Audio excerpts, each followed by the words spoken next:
In today's video we will see how to fix the PS5 games not showing up in the profile list, missing games from library. So the fix one, restore your game license. So open settings from the PS5 home screen, select user and account and other, then choose restore licenses.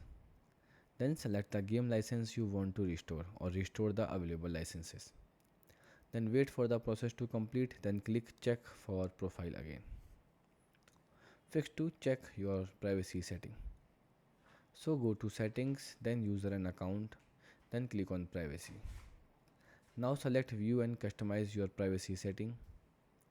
Then open hide your games from the other player. Now review the list of hidden gems. Then you can uncheck any games you want to appear on your profile and save the changes. Fix 3, refresh your PlayStation Network section. So open the setting, then go to user and account, then click on others. Now select sign out, then restart your PS5. Now sign back in using the same PlayStation Network account. Check whether your missing games now appear in your profile. Fix 4, launch the missing game. Open the game library from the far right of the home screen.